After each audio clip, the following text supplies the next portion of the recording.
សួស្តីអ្នកទាំងអស់គ្នាថ្ងៃនេះមាននយោភាគទី9មកសម្រាប់ឲ្យស្ដាប់ចឹងណាមុននឹងចូលទៅដល់សាច់រឿងអ្នកគ្នាកុំភ្លេចចុចមេដៃ Subscribe និងសញ្ញារូបកណ្ដឹងដែល admin ជាកម្លាំងចិត្តហើយអ្នកទាំងអស់គ្នាកុំភ្លេច comment រូបបេះដូងជាកម្លាំងចិត្តដល់ admin បន្ថែមទៀតផងណាតើកុំឲ្យចាំយូរយើងទៅទស្សនាជាមួយនឹង admin ទាំងអស់គ្នារវាងប្រទេសអាម៉ាតក៏ឬក៏ Scarlett អាម៉ាតប៉ុន្តែពួកគេបានសពពីជាច្រើនសប្តាហ៍មកហើយហេតុអីគាត់ទៅតែចង់ដឹងពីនាងនៅពេលនេះជាការប្រសាណាជំរឿទី1នឹងមិនអាចទៅរួចនោះទេវាអាចចំណាយពេលខ្លះចំពោះអ្នកនាងអាម៉ាតតើទ្រង់ចង់ធ្វើឲ្យខ្ញុំស៊ើបអង្កេតពីអ្វី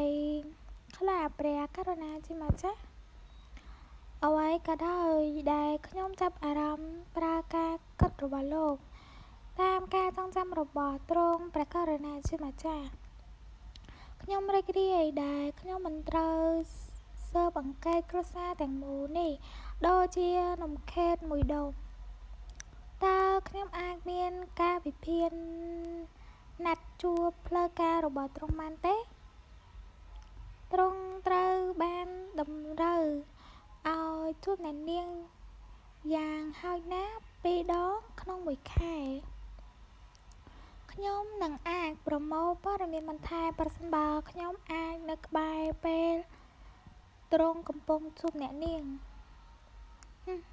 ដូច្នេះខ្ញុំនឹងជួយអ្នកនាងម្ដងទៀត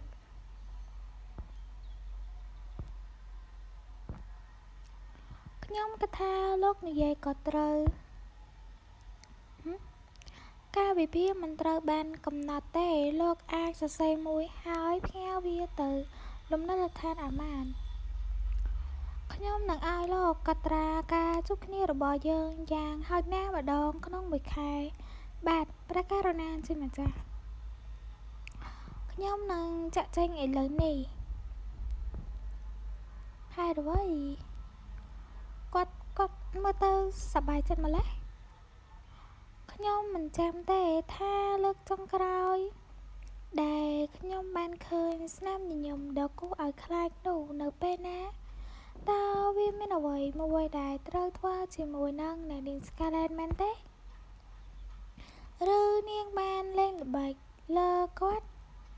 អធិរាជនឹងខ្លាចជាមិនជារបស់ខ្ញុំអ្នកគ្នាគឺកន្លែងហ្នឹងគូថាស្អាតខ្លាំងមែនតើ